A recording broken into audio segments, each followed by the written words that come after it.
În acest clip vom vorbi despre cum poți să primești donații live pe YouTube și începem chiar acum. Dacă ești interesat de trucuri sau sfaturi care să te ajute să domini YouTube sau Google, te invit să te abonezi la acest canal. Salut, sunt ionutlamens.ro, bun venit pe un nou clip. Înainte de a vă explica cum să permiteți oamenilor să vă doneze pe live, gândiți-vă și la o motivație pentru ei să vă doneze acei bani. Fie că sunteți un canal de, informație, fie că sunteți un canal de entertainment, cum sunt cei care fac gaming și altele, prank-uri și așa mai departe. Fie că sunteți un canal de tutoriale care învățați efectiv cum se face ceva, fie în Photoshop sau în alt program, v-am dat un exemplu, toate aceștia trebuie să primească ceva de la voi. De aceea vă spun, cei mai importanți de pe YouTube în acest moment sunt abonații voștri, oamenii care de la clip la clip intră la voi, vă comentează, sunt alături de voi, ei vor fi și pe live, ei vor fi și primii care vă vor dona. Deci gândiți-vă ce valoare oferiți tuturor acelor persoane. Prima și din punctul meu de vedere cea mai ușoară modalitate de a primi donații pe live-uri este Super Chat-ul. Este o modalitate care deocamdată la momentul în care fac eu acest clip nu o permite YouTube și în România, dar sunt convins că după ce trece faza de testare, această variantă de donații va ajunge și la noi în țară și bineînțeles în restul lumii. Este extraordinar de ușor de folosit. Cineva care se uită la tine pe live cu un card în mână poate să-ți doneze în funcție de donație. Mesajul pe care îl vei scrie rămâne afișat mai mult timp pe chat. În același timp va fi colorat, repet, în funcție de acea sumă pe care o donezi. Asta înseamnă că vei putea să comunici mai ușor cu YouTuberul tău preferat, vei putea să te evidențiezi din marea masă de oameni care îi scrie pe un chat. Asta înseamnă că vei ajunge mai ușor să vorbești cu el, să-i pui întrebări, să-ți arăți susținerea și așa mai departe. A doua variantă pe care vă propun este site-ul typestream.com, un site care permite utilizatorilor săi să primească donații pe live-uri și nu numai. E foarte simplu de folosit, haideți să vă arăt cum se face. Acesta este site-ul typestream.com. Vedeți aici în colț iconița de YouTube, să vă conectați cu acesta, bineînțeles că puteți să vă conectați și pe alte platforme, noi vorbim acum de YouTube. Vă conectați cu canalul pentru care vreți să primiți donații și să faceți live. Așa. Permiteți. În momentul acesta aveți un cont de Typestream activat. Puteți să faceți tot felul de artificii aici. Vedeți, acesta este dashboard-ul care vă spune exact cum arată în acest moment partea cu donații de la canalul vostru.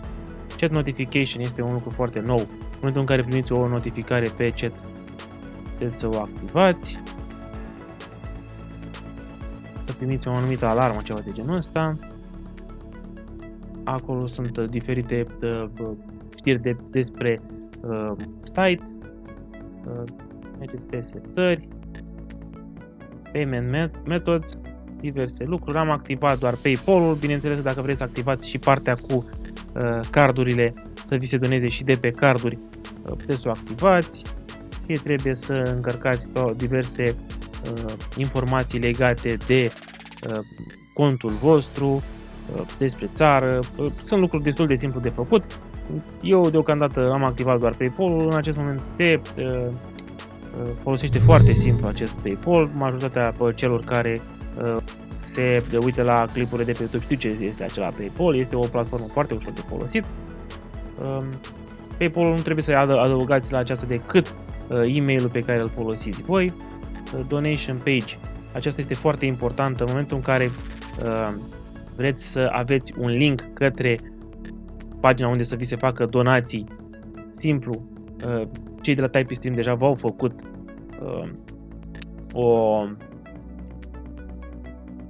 un link. Uitați, interesant este, pentru Maps este România, cam așa va arăta. Vedeți aici, puteți să adăugați inclusiv un mesaj prin care să le explicați de ce ar trebui să doneze oamenii pe canalul vostru. Aici vă recomand să rămâneți cu engleza. Bineînțeles că mai sunt și alte lucruri, care este donația minimă pe care o permite, suma sugerată,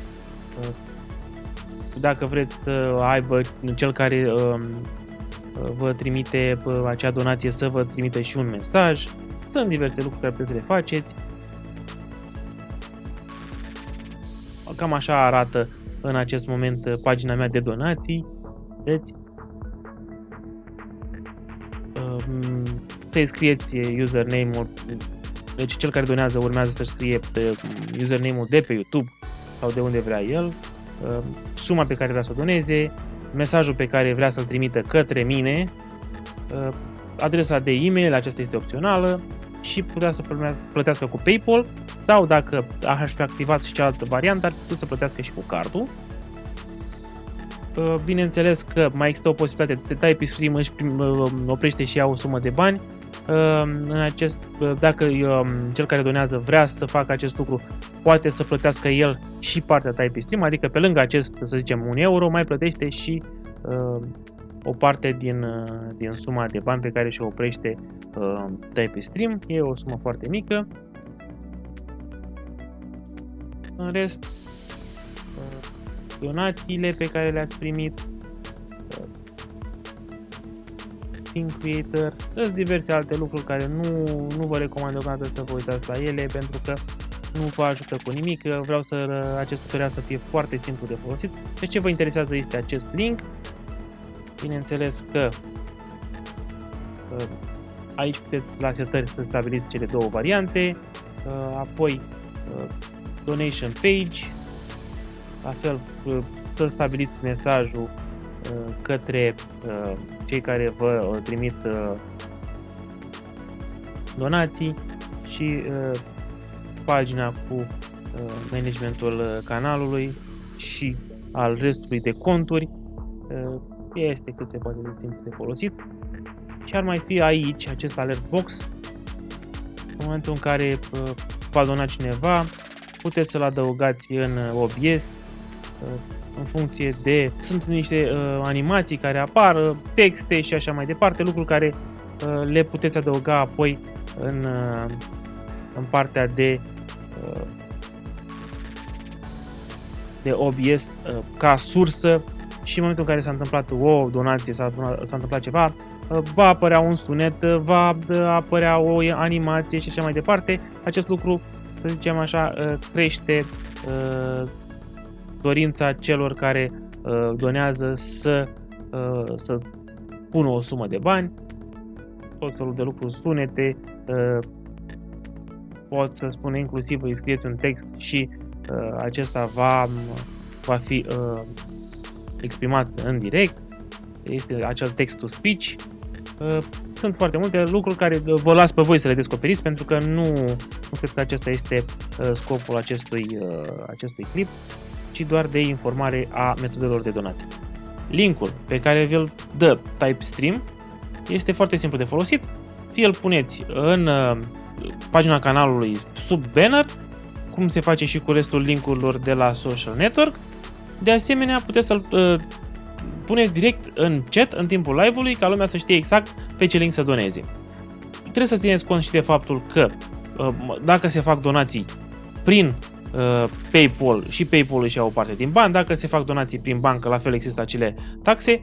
De asemenea, și TypeStream își ia o parte din bani. Pe pagina lor vi se spune exact suma de bani care își o ia PayPal, suma de bani care își o ia TypeStream. Să zicem că la $1, cam jumătate din acești bani ajung către celelalte platforme, iar și restul de 50 de cenți să zicem că ajung la voi. După care, dacă suma crește, veți primi din ce în ce mai mulți bani, iar taxele acelea sunt din ce în ce mai mici, repet, în funcție de suma donată. Dacă ești interesat de trucuri sau sfaturi care să te ajute să domini YouTube și Google, te invit să te abonezi la acest canal. De asemenea, apasă și clopoțelul pentru a primi notificări în momentul în care postez un clip care te interesează. Iar până data viitoare îți urez SEO plăcut!